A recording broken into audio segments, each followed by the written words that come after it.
മുഖ്യമന്ത്രിയുടെ ദുരിതാശ്വാസ നിധിയുമായി ബന്ധപ്പെട്ട കേസ്, PPE കിറ്റുമായി ബന്ധപ്പെട്ടുകൊണ്ട് ഫോൺ AI ക്യാമറ രേഖ ചോദിച്ചുകൊണ്ട് മാത്യു കുഴൽനാടൻ പോയ കേസ്, ഇപ്പൊ ഇന്ന് കിട്ടിയിരിക്കുന്ന സുപ്രീം കോടതിയിൽ നിന്നുള്ള തിരിച്ചടി അടക്കം 11ാമത്തെ തിരിച്ചടിക്ക് വേണ്ടി നീതിയും മറ്റുള്ളവരും കാത്തിരിക്കുക. കിട്ടിയില്ല എന്ന് പറയാൻ പറ്റുമോ? അത് മാത്യു കുഴൽനാടൻ രേഖ കൊണ്ട് ഓടി. അരുൺകുമാർ, ഇതിന്റെ മൗലികമായ വിഷയങ്ങളിലേക്ക് നമ്മൾ വരികയാണെങ്കിൽ ഇവിടെ സൂചിപ്പിച്ചത് ചില പ്രധാനപ്പെട്ട കാര്യങ്ങളാണ്. സ്പ്രിംഗ്ലർ കേസിൽ തന്നെ കേരള ഹൈക്കോടതിയുടെ നിർദ്ദേശമുണ്ടല്ലോ, ഒരാവശ്യത്തിന്, ഒരു ഔദ്യോഗിക ആവശ്യത്തിന് ഡേറ്റ നൽകുകയാണെങ്കിൽ ആ ആവശ്യത്തിന് മാത്രമേ അത് ഉപയോഗിക്കാവൂ, ഫോൺ നമ്പർ ഉൾപ്പെടെയുള്ളവ.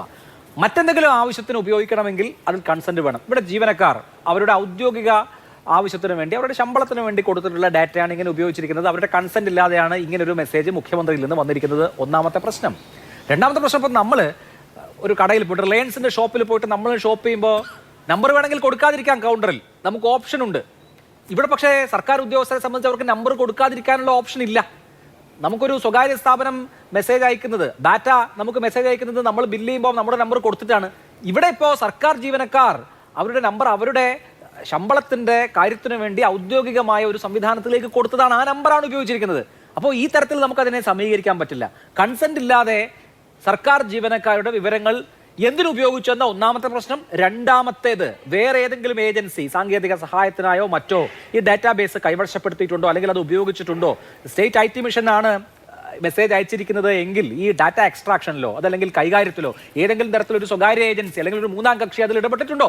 അത് അങ്ങനെയാണെങ്കിൽ അത് ഗുരുതരമായിട്ടുള്ള ഡാറ്റാ ബ്രീച്ചിലേക്ക് പോകും. സർക്കാർ ചെന്നുപെടാൻ പോകുന്നത് ഒരു വലിയ വിഷമവൃത്തത്തിലല്ലേ? ആ ചോദ്യം ഏതായാലും നന്നായി. ഈ സ്പാർക്ക് പ്രവർത്തിക്കുന്ന എന്തിനാ? ശമ്പളം, വേതനം, പെൻഷൻ, മറ്റ് സേവന വ്യവസ്ഥകളെല്ലാം മെസ്സേജായിട്ട് സർക്കാർ ജീവനക്കാർക്ക് വരുന്നു. ശമ്പളവും വരും, പെൻഷൻ കിട്ടുന്നവരുടെ വരും, മറ്റ് സേവന വ്യവസ്ഥകൾ, ആനുകൂല്യം എല്ലാം വരും. നിങ്ങൾക്ക് ബജറ്റിൽ പ്രഖ്യാപിച്ച DA കുടിശ്ശിക ഇതാ വിതരണം ചെയ്യാൻ പോകുന്നു, ഇത്ര ശതമാനം അനുവദിച്ചിരിക്കുന്നു എന്നുള്ള വിവരം ഒരു സേവന വ്യവസ്ഥ തന്നെയല്ലേ? ശമ്പളത്തിന്റെയും മറ്റ് ആനുകൂല്യങ്ങളുടെയും ഭാഗമായിട്ടുള്ള ഒരു നിർദ്ദേശം തന്നെയല്ലേ? ഒരു ഇൻഫർമേഷൻ തന്നെയല്ലേ? ആ ഇൻഫർമേഷൻ ഏതെങ്കിലും ആളുകളുടെ വോട്ടഭ്യർത്ഥിക്കുന്നതല്ലോ, 100 രൂപ തിരിച്ച് കടം ചോദിക്കുന്നതല്ലോ, 1000 രൂപ സംഭാവന തന്നെ എന്ന് പറയുന്നതല്ലോ. അതായത് എന്താണോ ഈ സംസ്ഥാനത്തെ രാജ്യത്തെ നിയമം, ആ നിയമവ്യവസ്ഥ തന്നെയാണ്. ഈ രാജ്യത്തെ ഒരു നിയമവും ലംഘിച്ചിട്ടില്ല, ഒരു റൂളും ലംഘിച്ചിട്ടില്ല, ഒരു കോടതികളുടെ വിധിയും ലംഘിച്ചിട്ടില്ല. രണ്ടാമത്തെ കാര്യം, ഇത് മൂന്നാമത് ആർക്കെങ്കിലും കൊടുത്തോ എന്ന അനുമാനമാണ്. ഇത്തരത്തിലുള്ള അനുമാനം കുറെ നമ്മൾ ചർച്ച ചെയ്തല്ലോ അടുത്ത ദിവസങ്ങളിലെല്ലാം. ഇന്ന് സുപ്രീം കോടതി എത്ര ക്ലാരിറ്റിയോടാണ് പറഞ്ഞത്. ഭരണഘടനാ സ്ഥാപനമായ കോടതി, ഭരണഘടനാ സ്ഥാപനം തന്നെയായ നിയമസഭയുടെ അധികാരത്തിൽ ഇടപെടാൻ പാടില്ല, ഓവർ റിച്ച് ചെയ്യരുത് എന്ന വാക്കാണ് ഉപയോഗിച്ചത്. ഇല്ലീഗാലിറ്റി, ഇറഗുലാരിറ്റി ഉണ്ടെങ്കിൽ ഇടപെടാം.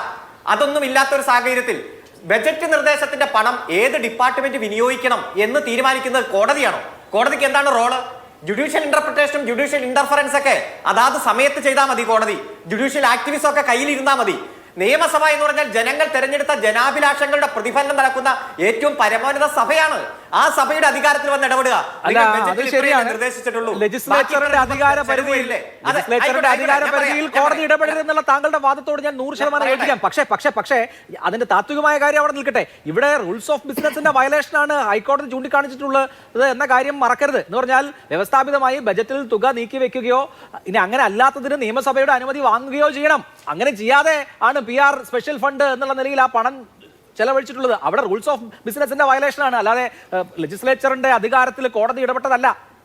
അത് തെറ്റാണ്. ഇന്നിപ്പോ കോൺഗ്രസിന്റെ പ്രതിനിധി ഇവിടെ പറഞ്ഞില്ലേ, KSUവിന്റെ നേതാക്കന്മാരുടെ വാദം കേട്ടില്ല. ഈ വാദമൊക്കെ അവിടെ കേട്ടു. KSUവിന്റെ വക്കീലന്മാരൊക്കെ അവിടെ ഉണ്ടായിരുന്നു. ആ വാദത്തിൽ ഏറ്റവും പ്രധാനപ്പെട്ട വാദമായിരുന്നു ഇത്. അതായത് ബജറ്റിൽ അലോട്ട് ചെയ്തത് 4.6 കോടിയാണ്. ഈ പ്രോഗ്രാം പൂർത്തീകരിക്കുന്നതിൽ 20 കോടി രൂപ വേണം.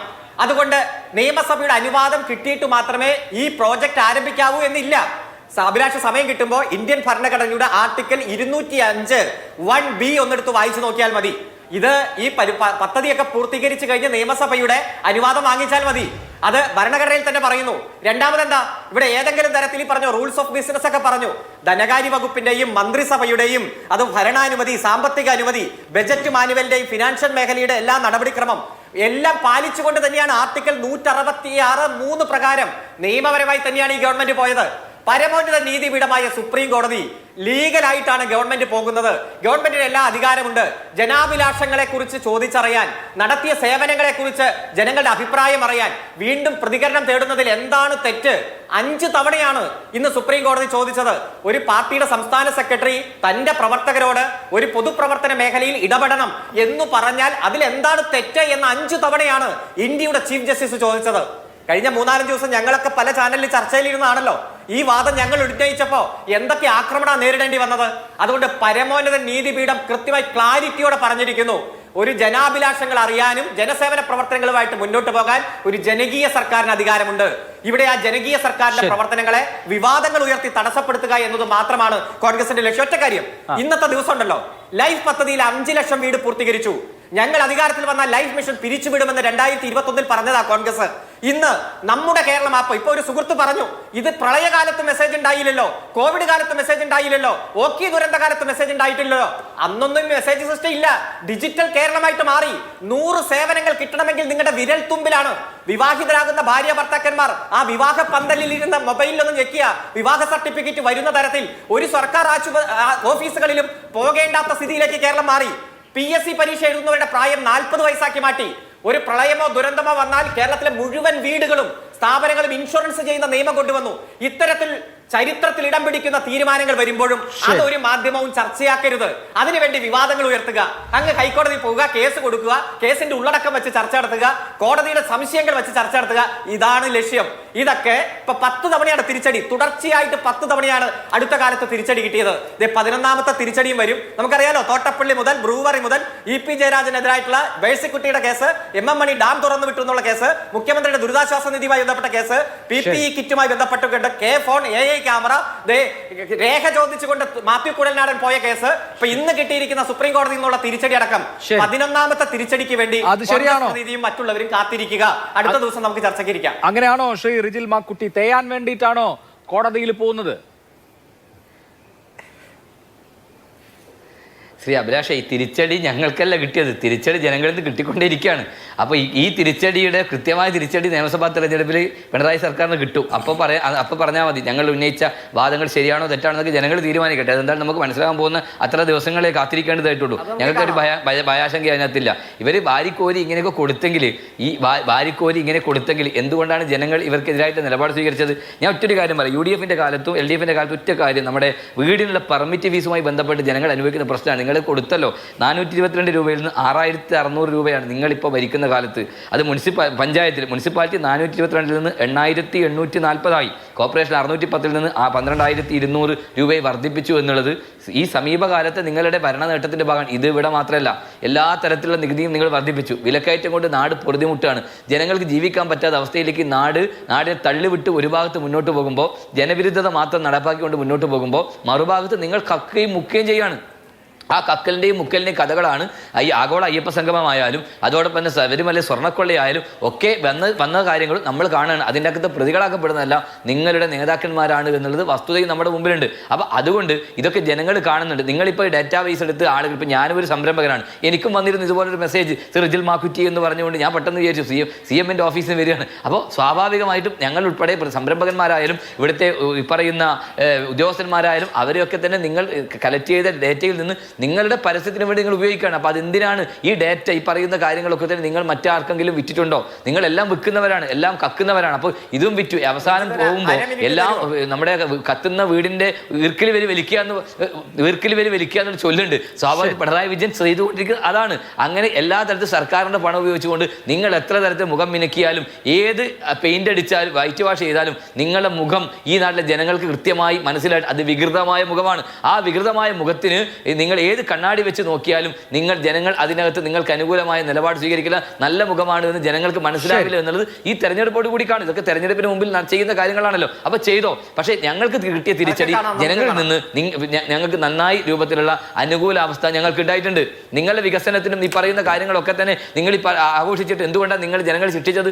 ഈ പറയുന്ന വികസന സർക്കാരിന് എന്തുകൊണ്ട് അനുകൂലമായി ഈ ഏറ്റവും ഒടുവിലത്തെ തെരഞ്ഞെടുപ്പിൽ പോലും നിങ്ങൾക്ക് ജയിക്കാൻ സാധിച്ചില്ല? നിങ്ങളുടെ പാർട്ടി കോട്ടകൾ പോലും തകർന്ന് തരിപ്പണമായത് നമ്മൾ കണ്ടല്ലേ? കണ്ടതല്ലേ? പിണറായി വിജയൻ എന്ന് പറയുന്ന കേരളത്തിലെ മുഖ്യമന്ത്രി താമസിക്കുന്ന അദ്ദേഹത്തിന്റെ സ്വന്തം വീട് നിൽക്കുന്ന സ്ഥലത്ത് പോലും 30 വോട്ടിലാണ് നിങ്ങളുടെ പഞ്ചായത്ത് മെമ്പർ ജയിച്ചത്. അദ്ദേഹത്തിന്റെ മരുമകൻ ഉൾപ്പെടെ വീട് കയറിയ പഞ്ചായത്തിൽ ഞാൻ പറയുന്നത് പിണറായി. അതാണ് അവസ്ഥ.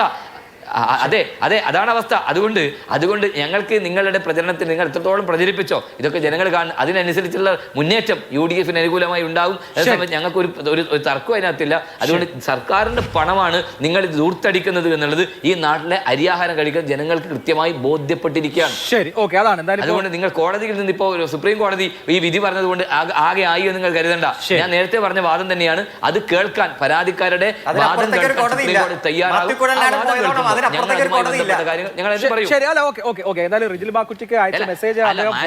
പോയത് കൊണ്ട് മാത്രമല്ല 1,72,00,000 രൂപ കിത്ത കിട്ടിയതിനെ കുറിച്ച് പറയണല്ലോ.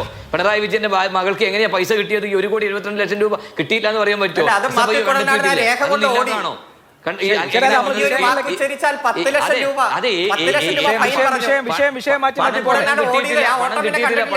പറയാൻ പറ്റിയിട്ടുണ്ടോ? ഇല്ലല്ലോ. അന്വേഷിക്കാൻ സർക്കാർ BJP സർക്കാർ CJP മുന്നണി ആയതുകൊണ്ട് നിങ്ങൾ ഇവിടെ BJP CPM ഒന്നിച്ചാണല്ലോ പാലത്തായിലെ കേസിലെ പ്രതിയായി ശിക്ഷിക്കപ്പെട്ട ബന്ധമുണ്ട്. കേരളത്തിലെ പിണറായി വിജയന്റെ DGP നരേന്ദ്രമോദിയുടെ ഏറ്റവും അടുത്ത അനുയായിയും അദ്ദേഹം സെക്യൂരിറ്റി ഫോഴ്സിൽ പെട്ട ആളുമാണ്.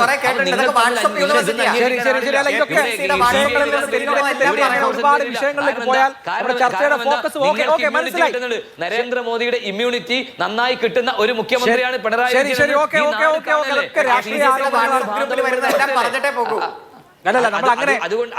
പിണറായി വിജയന്റെ മകൾ വീണ വിജയൻ ഒരുപാട് കാര്യങ്ങൾ സംസാരിച്ചു പോകുന്നതിനേക്കാളും വളരെ സ്പെസിഫിക് ആയി കാര്യങ്ങൾ പറഞ്ഞാൽ നമുക്ക് ആ വിഷയത്തിൽ ഒതുങ്ങുന്ന ചർച്ച. ഞാൻ രണ്ടുപേരിലേക്കും മടങ്ങിയ അരുൺകുമാർ, ഇപ്പോ സർക്കാർ ജീവനക്കാർക്ക് മാത്രമല്ല, പെൻഷൻകാർക്ക് മാത്രമല്ല, ഏതാണ്ട് 3/4 കോടി ജനങ്ങൾക്ക് മുഖ്യമന്ത്രിയുടെ മെസ്സേജ് പോയിട്ടുണ്ട്. റിജിൽ മാക്കുറ്റിക്ക് കിട്ടിയ മെസ്സേജ് അദ്ദേഹം എനിക്ക് ഫോർവേഡ് ചെയ്തിട്ടുണ്ട്. അതിങ്ങനെയാണ്: പ്രിയപ്പെട്ട ശ്രീ റിജിൽ മാക്കുറ്റി, നമസ്കാരം. കേരള ചരിത്രത്തിൽ ആദ്യമായി വ്യവസായ സൗഹൃദ റാങ്കിങ്ങിൽ ഒന്നാമതെത്തിയത് നിങ്ങൾ അറിഞ്ഞു കാണുമല്ലോ. 28ാം സ്ഥാനത്ത് നിന്നുള്ള കുതിപ്പിൽ നിങ്ങളുടെ പിന്തുണയ്ക്ക് വലിയ പങ്കുണ്ട്. വ്യവസായ വകുപ്പിന് ചരിത്രത്തിൽ ആദ്യമായി നിരവധി ദേശീയ അന്താരാഷ്ട്ര അംഗീകാരങ്ങൾ ലഭിക്കുകയുണ്ടായി എന്നൊക്കെ പറഞ്ഞിട്ട് നിങ്ങളുടെ സംരംഭം നാടിന്റെ അഭിമാനമാണ്, സ്നേഹപൂർവ്വം പിണറായി വിജയൻ മുഖ്യമന്ത്രി എന്ന് പറഞ്ഞിട്ടാണ് ഈ മെസ്സേജ് അവസാനിക്കുന്നത്. നോക്കൂ, ഇപ്പോൾ ഈ മെസ്സേജ് കിട്ടുന്ന ഒരാൾക്ക് സ്വയം ഒരു വാലിഡേഷൻ ഒക്കെ ഫീൽ ചെയ്യില്ലേ? മുഖ്യമന്ത്രി പിണറായി വിജയൻ സ്വന്തം പടം വെച്ച വാട്സാപ്പിൽ നിന്ന് എനിക്ക് മെസ്സേജ് അയച്ചു, നിങ്ങൾ കൊള്ളാം, നിങ്ങൾ വലിയ സംഭവമാണെന്നൊക്കെ എന്നോട് പറയുന്നു എന്നൊക്കെ സ്വയം ഒരാൾക്ക് തോന്നും. അപ്പോൾ അദ്ദേഹം രാഷ്ട്രീയ നേതാവായതുകൊണ്ട് അങ്ങനെ തോന്നില്ലായിരിക്കും, പക്ഷെ കിട്ടുന്ന പല ആളുകൾക്കും അങ്ങനെ തോന്നാലോ. ഇതിന്റെ പ്രശ്നം എന്താണെന്ന് വെച്ച് കഴിഞ്ഞാൽ തെരഞ്ഞെടുപ്പ് പ്രഖ്യാപിച്ചിട്ടില്ല എങ്കിൽ പോലും സർക്കാരിന്റെ സംവിധാനങ്ങൾ ഉപയോഗിച്ച് അടുത്ത ഇലക്ഷന് വോട്ട് പിടിക്കാൻ പോകുന്നു എന്നുള്ളതാണ്. അത് മുമ്പ് ഇല്ലാത്ത വണ്ണം. മുമ്പ് ഈ പരസ്യങ്ങളൊക്കെ പത്രങ്ങളിലും ചാനലിലൊക്കെ കൊടുക്കുമായിരുന്നു. അതിനപ്പുറത്ത് പബ്ലിക് മണിയും പബ്ലിക് സംവിധാനങ്ങളും ഒരു ഇലക്ഷൻ ക്യാമ്പയിന് വേണ്ടിയും ക്യാൻവാസിങ്ങിന് വേണ്ടിയും ഉപയോഗിക്കാമോ എന്നുള്ളതിലൊരു ധാർമ്മികവും നൈതികവുമായ പ്രശ്നമില്ല. ഇനിയിപ്പോ നാളെ സുപ്രീം കോടതി നിയമപരമായി ഒരു പ്രശ്നവും ഇല്ലെന്ന് പറഞ്ഞാലും. അഭിലാഷേ, ആ പ്രളയകാലത്തെ 4 ദിവസത്തെ ശമ്പളം കടമായിട്ട് തന്നെ 2 ആഴ്ച കഴിയുമ്പോൾ തിരിച്ചു തരാമെന്ന് സർക്കാർ പറഞ്ഞപ്പോ ആ ഉത്തരവ് കത്തിച്ച കുറച്ച് സർക്കാർ ജീവനക്കാരുണ്ടല്ലോ. അതുപോലെ തന്നെ ആ കോവിഡ് കാലത്ത് സാലറി ചലഞ്ച് പ്രഖ്യാപിച്ചപ്പോൾ ഞങ്ങൾ 5 പൈസ തരില്ലെന്നും പറഞ്ഞ് കോടതിയിൽ പോയി നിയമ പോരാട്ടം നടത്തിയ കുറച്ച് സർക്കാർ ഉദ്യോഗസ്ഥരുണ്ടല്ലോ. ചൂരൽമല മുണ്ടക്കയിൽ എല്ലാം നശിച്ച സാധാരണക്കാരെ സഹായിക്കാൻ മുഖ്യമന്ത്രിയുടെ ദുരിതാശ്വാസ നിധിയിലേക്ക് എന്തെങ്കിലും തരണം എന്ന് പറഞ്ഞപ്പോൾ നയാ പൈസ ഞങ്ങൾ മുഖ്യമന്ത്രിയുടെ ദുരിതാശ്വാസ നിധിയിലേക്ക് കൊടുക്കില്ലെന്ന് പറഞ്ഞ കുറച്ച് സർക്കാർ ജീവനക്കാരുണ്ടല്ലോ. അത്തരത്തിലുള്ള സർക്കാർ ജീവനക്കാർക്ക് ഈ മെസ്സേജ് കാണുമ്പോൾ പൊള്ളും. പ്രത്യേകിച്ച് ഈ ഗവൺമെന്റിന്റെ കരുതൽ ഇനിയും ഉണ്ടാകുമെന്ന് പറയുമ്പോൾ അവർക്ക് സഹിക്കാൻ കഴിയില്ല. അതുകൊണ്ട് കൃത്യമായി പറയട്ടെ, ഈ കരുതൽ ഇനിയും ഉണ്ടാവും, വരുന്ന 5 വർഷം ഉണ്ടാവും. ഇത് ഡിജിറ്റൽ കേരളമാണ്, വിരൽ തുമ്പിലാണ് എല്ലാം. ഡിജിറ്റൽ രംഗത്ത് വരുന്ന ഈ മാറ്റങ്ങളെ കൃത്യമായിട്ട് ഉൾക്കൊള്ളുന്നവരാണ്. അതുകൊണ്ട് ഓരോ മേഖലയിലും ഗവൺമെന്റ് ചെയ്ത നേട്ടങ്ങൾ ജനങ്ങളിൽ എത്തിക്കുന്ന ഒരു തെറ്റില്ല. ഇപ്പൊ റിജിലിന് കിട്ടിയ മറ്റൊരു മെസ്സേജ്, ഒരു മെസ്സേജ് താങ്കൾക്ക് അയച്ചല്ലോ, റിജിലിന്റെ പാർട്ടി അയച്ച ഒരു മെസ്സേജ് ഞാൻ കേൾപ്പിക്കാം. അതോ അയച്ചിട്ടുണ്ട്. കോൺഗ്രസിലെ ഏത് സ്ഥാനാർത്ഥിക്കാണ് നിങ്ങൾ വോട്ട് ചെയ്യുക? കെ മുരളീധരൻ കൈ 1 അമർത്തുക, വീണ എസ് നായർ കൈ 2 അമർത്തുക, വൈഷ്ണവ് സുരേഷ് കൈ 3 അമർത്തുക, KS ശബരിനാഥൻ. അത് ആ പാർട്ടി ഇപ്പൊ കോൺഗ്രസ്സുകാരുടെ ഏതെങ്കിലും ഏജൻസി നടത്തിയിട്ടുള്ള സർവേ ആയിരിക്കും അരുൺകുമാർ. സർക്കാർ സംവിധാനത്തിൽ നമ്പർ അല്ലല്ലോ. ഞാൻ സൂചിപ്പിക്കാം, സർക്കാരിന്റെ പണം ഉപയോഗിച്ച് ഇത്തരത്തിലും അതെന്ത് ന്യായീകരണമാണ്?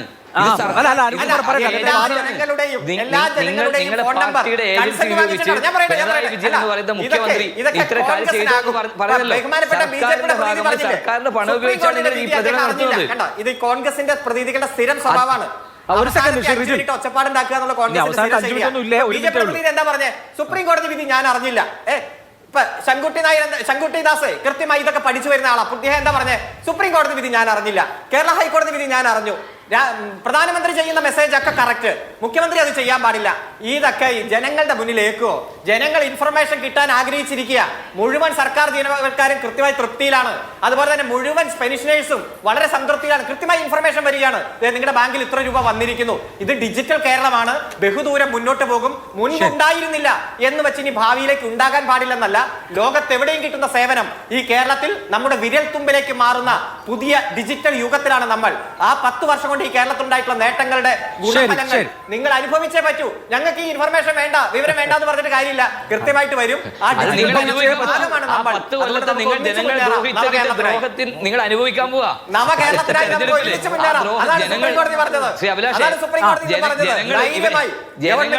ജനങ്ങളെ ദ്രോഹിച്ചതിന് നിങ്ങൾ അനുഭവിക്കാൻ പോവാണ്.